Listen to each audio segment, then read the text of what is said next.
ಮೊದಲಿಗೆ ಒಂದು ಪಾತ್ರೆನ ಸ್ಟವ್ ಮೇಲೆ ಇಟ್ಕೊಂಡು ಸ್ವಲ್ಪ ಆಯಿಲ್ ಹಾಕ್ಕೊಳ್ಳಿ.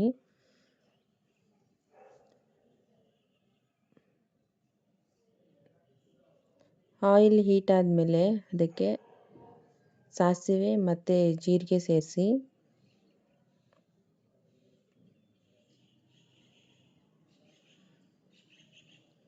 ಸಾಸಿವೆ ಜೀರಿಗೆ ಸ್ವಲ್ಪ ಚಟಪಟ ಅಂತ ಸಿಡಿದ ಮೇಲೆ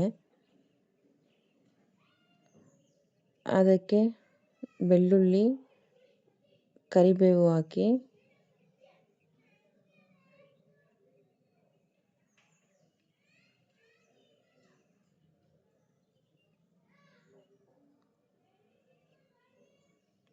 ನಂತರ ಸ್ವಲ್ಪ ಈರುಳ್ಳಿ ಸೇರಿಸಿ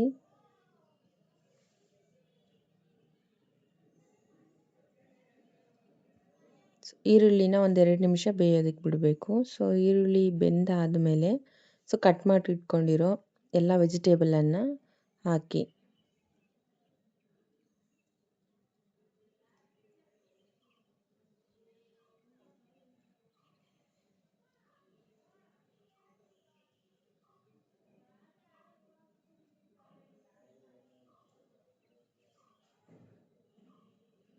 ಈಗ ಇದಕ್ಕೆ ಸ್ವಲ್ಪ ಅರಿಶಿಣ ಮತ್ತು ಉಪ್ಪನ್ನು ಸೇರಿಸಿ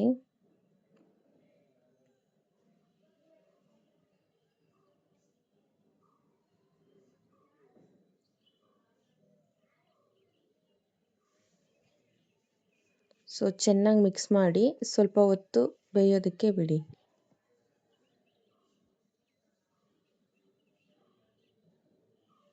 ಆಮೇಲೆ ಸ್ವಲ್ಪ ಟೊಮೊಟೊ ಹಾಕ್ಕೊಳ್ಳಿ.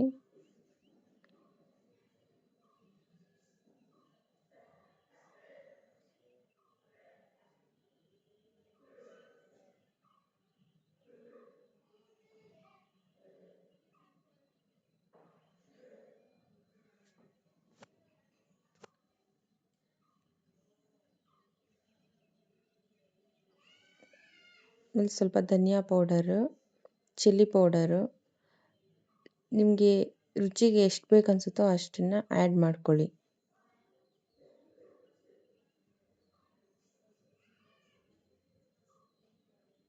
ಚಿಲ್ಲಿ ಪೌಡರ್ ನಿಮ್ಮ ಖಾರಕ್ಕೆ ಎಷ್ಟು ಬೇಕೋ ಅಷ್ಟನ್ನು ನೋಡಿ ಹಾಕ್ಕೊಳ್ಳಿ.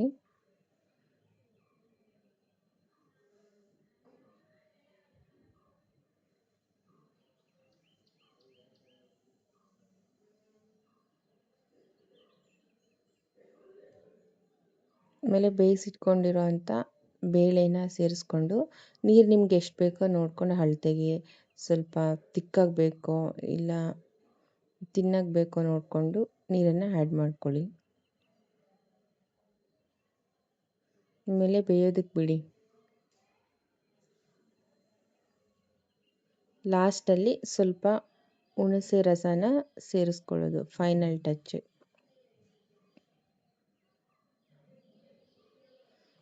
ಇದು ಸಾಂಬಾರು ರೆಡಿ ಆದಮೇಲೆ ಬಿಸಿ ಬಿಸಿ ಅನ್ನದ ಜೊತೆ ತಿನ್ನೋದಕ್ಕೆ ತುಂಬಾ ಚೆನ್ನಾಗಿರುತ್ತೆ. ಇದಕ್ಕೆ ಸ್ವಲ್ಪ ತುಪ್ಪ ಆ್ಯಡ್ ಮಾಡಿಕೊಂಡ್ರೆ ಇನ್ನೂ ಟೇಸ್ಟಿಯಾಗಿರುತ್ತೆ.